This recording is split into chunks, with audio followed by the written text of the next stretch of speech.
Well, if you were under the mistaken impression that the sexual revolution was actually beneficial to society or even beneficial to women in any way whatsoever, let me help relieve you from your delusion, because actually the sexual revolution in its present state has only created more opportunities for sexual deviancy to explode on the scene, and pedophilia is one of those sexual identities that is going to become more common, and it is much more common than you might actually know. The Federal Bureau of Investigation statistics shows that child pornography is one of the fastest growing crimes in the United States. In the past decade, child pornography arrests have increased 2,500%. Two-thirds of sex offenders in state prisons presently committed offenses against children. There are more than 747,000 registered sex offenders in the United States today.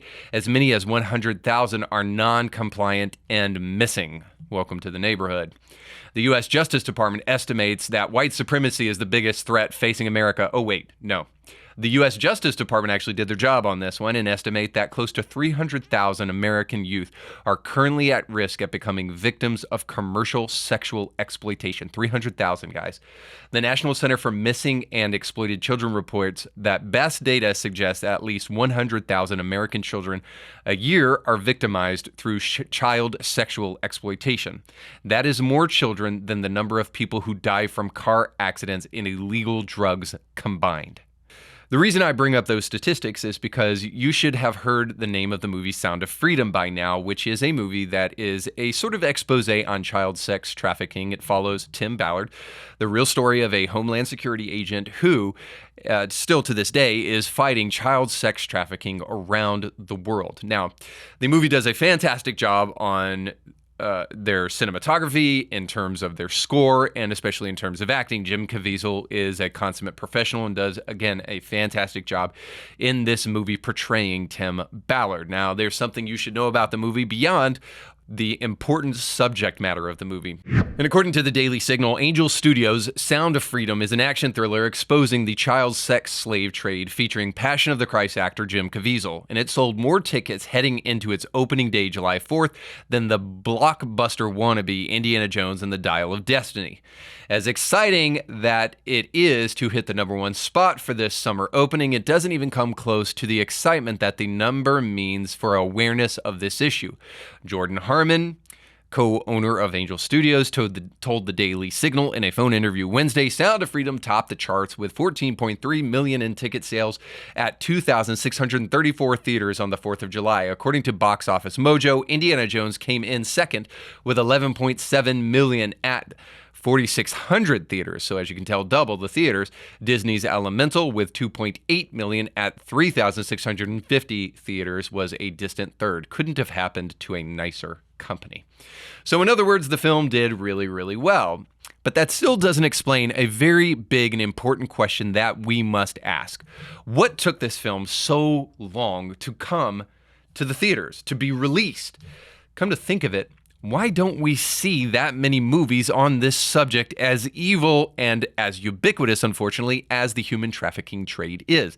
In fact, almost everybody knows Taken, but can you name another film about the subject? Probably not. So there's a couple of answers to the question why it took so long for the film to come out and why there aren't that many films like this around. And one of the reasons is at least this, is that we hate to stare evil in the face. And we hate to stare evil in the face because if we do finally acknowledge the existence of evil, we become responsible for doing something about it, not only out there in the world, but also in our own lives. And we rather prize security and comfort more so than actually making a difference, even though we talk a lot about it. Here's Jordan Peterson speaking to Tim Ballard and Jim Caviezel about this film, and I believe illustrating something that is very valuable for all of us, whether we've seen the film or plan to see it or aren't going to see it at all. It's important that we ask the question about why it is so difficult for us to confront evil that desperately needs to be confronted. Here's that. You said that when you first encountered this material, it made you physically ill and also terrified for the safety of your children, but then also it necessitated you seeking help, I suppose, or aid. I mean, I've worked with people who've had post-traumatic stress disorder, generally what happens is that tragedy is not enough to give someone post-traumatic stress disorder, even if it's rather severe. It has to be a combination of tragedy and malevolence. And the real trauma comes as a consequence of contact with evil, with malevolence.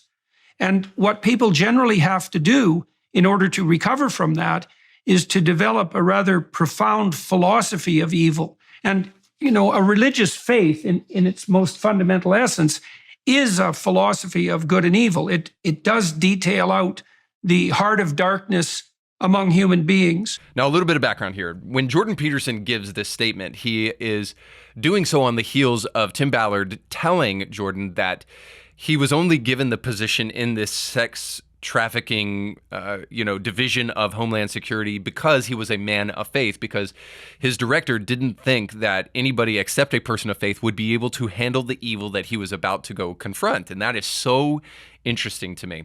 Not only because of what Jordan says in that clip, which is that it is not enough to give you post-traumatic stress disorder simply because you experience trauma. You must also experience evil. Now, the reason that that is so profound is that the only way that we can truly confront evil and address evil is if we have a robust and deep understanding of the good, because it will take us down a deep, deep pit that we may never be able to return from unless we understand that even in the midst of evil, there is great good in the world. But I also have to say this, especially to those of my audience who are Christians out there. Very often, the reason I talk about speaking up and declaring the truth out loud and not just believing it in your head is because we don't often feel comfortable speaking out on subjects like what Sound of Freedom, details. And one of the reasons for that is that we understand that if we stare evil in the face, we will become responsible for doing something about it. A good Christian, a moral human being even, cannot confront great evil and sit on the sidelines. We weren't created for that. We weren't made for that. We were made to make a difference. So when we see great evil, it requires something of each and every one of us. So many of us, rather than confront evil, try to pretend as though it doesn't exist. I posted this on social media just last week, and I think that it is fitting for this conversation. We created a devil that looks like the picture on the screen now, a forked-tongued, horned, red-skinned, tailed, demon-looking creature in order to try to depict the devil, rather than this picture, which, by the way, people were asking online, who is this person? It's nobody in particular. It's just a human being. It's just a regular person. And we want the devil to look more like this red character rather than just a human being, even though the Bible calls the devil just an emissary of light, but an imposter of the light, an angel of light, or Lucifer is the son of the morning, the Bible calls him. The Bible never really depicts the devil in this kind of reptilian, kind of creature-like fashion, except in the Garden of Eden, just in one place. Other places he is depicted as something much different than that. But the whole point of this is just simply that the reason we have created a character in the devil is because we wouldn't want the devil to look too much like us. We can't admit that evil is way closer than we actually think, because we become responsible for it the moment we admit that. So what we do, rather, is we stick our head in the sand and we pretend that all of these things are far distant from us and that we don't have to address those things. And that's one of the beautiful things about the Sound of Freedom, is that it forces us to confront this great evil that we can, if we want to, do something about. By the way, if by chance you think that child sex trafficking is some far-off distant land, in some far-off distant land, you should know this, that while there are other places where child sex slaves are found and stolen and created, the number one consumer of child sex in the world is the United States. Now, I have one more answer to kind of why this film did not come out very soon, because the first answer, obviously, is that we hate to stare evil in the face, and so probably some production studios didn't have the guts to produce this film. But the other reason, and I think this is an important one to know, the other reason that it took this film so long to come out is that evil people just frankly suppressed this film. So why did Vice and Slate go far out of their way to slander Tim Ballard, saying things like this, that the anti-trafficking group that he works for has a long history of false claims, but it gets its Hollywood moment? God, I'm going to miss Vice so bad when they're gone. I'm really, really sad that they are bankrupt, those disgusting evil human beings. But don't worry, the Washington Post joined in on the fray, and they did the same thing to the lead actor. According to the Washington Post, Sound of Freedom, the low-budget film about child sex trafficking, almost topped the box office on July 4th. It did, by the way. But its star, of course there's got to be a but its star, Jim Caviezel, has been linked to the QAnon movement. Which, by the way, you should know this by now. Being linked to the QAnon movement apparently is just another way of saying not a radical leftist. This is the same Washington Post that said this about Cuties. Cuties is an unflinching look at what it means to be a preteen girl. No wonder people can't handle it. For those of you who don't remember, Cuties is the look at preteen girls through the lens of sexualized preteen girls twerking on stage. I guess you can guess who the audience for that kind of film may be. So this is the Washington Post who wants to label Jim Caviezel as a QAnon movement supporter and wants to paint Cuties as just merely a preteen girl film. Now, perhaps the most egregious hater of all of this, and who gets the Lifetime Achievement Award for being the most disgusting movie studio of all, is, of course, will come as no surprise to you, Disney. WGTC revealed this about the film and its connection to Disney. Quote, directed by Alejandro Monteverde and starring Jim Caviezel along with Mira Sorvino, Eduardo Vespucci, also the producer, and Bill Camp, Sound of Freedom had been sitting idle on a shelf, gathering dust for 5 years, thanks to Disney. Its production wrapped up back in 2018, and it was supposed to be distributed by 21st Century Fox. But then the studio was acquired by Disney, which promptly shelved the completed film.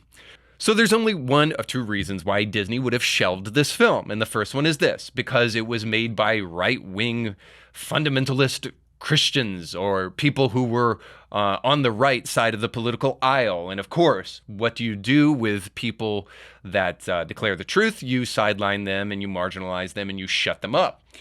But there's another reason that Disney might have wanted to sideline this film, because it goes against their sexual indoctrination of children brand. So either they're a bunch of bigots or worse. And in either case, a brand you should not be supporting. Now, I had originally thought about being very sarcastic here when thinking about Disney's relation to the film and thinking about people who are still watching Disney films. But honestly, I want to appeal more to your sensibilities here rather than just to sarcasm and to shame. Because the reality is there is no superhero film that is good enough to keep you watching it and disregarding and ignoring what Disney continues to do. The fact that they shelved this film and didn't want to release it, regardless of whether it was because it was made by people on the right wing or whether it is because that it goes against their brand. In either case, if this isn't enough to wake up your moral sensibilities, I honestly do not know what will. If this doesn't make you hate Disney, then there really is no hope for you to hate that company anymore and everything it stands for. So I guess you can enjoy Drag Queen Story Hour and your counseling. Well, there goes the sarcasm. And your family counseling later in the future.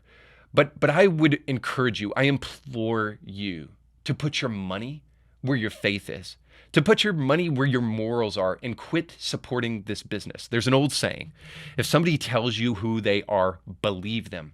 Disney has over and over and over again explained why they do not deserve a conscientious consumer's money. Moreover, they have told you with the shelving of this film that Angel Studios had to buy back from them to even see the light of day. They told you by shelving this film that they know that the only way that they can stop you is to shut you up. They're giving you that information. That's why they didn't want this film to come out. So do them a favor. Learn the lesson they're trying to teach you and speak up. We need more people who are telling the truth out loud and not just in their own heart and in their own head, because it is a moral requirement in our society today to declare the truth verbally and out loud for the world to hear. And perhaps it's an act of courage. I think it's something that should be a given. So I hate to call it that, but more and more as societal pressure jumps upon people that actually have a conscience to try to extort them into defying reality, it is important that people that actually have a conscience not listen to that and take a stand. And so I hope you'll be one of those people, and I hope your voice can be heard, even in small ways, by rejecting Disney and their continual efforts to try to indoctrinate small children. So you just got done watching a small excerpt of a much larger episode. You can find the link to that full episode down below in the description of this video. So you definitely want to check that out, because if you like that clip, you'll like the much larger episode. And while you're at it, don't forget to like, share, and subscribe, and click that little bell to be notified when great new episodes of Indie Thinker come your way. Thanks for watching.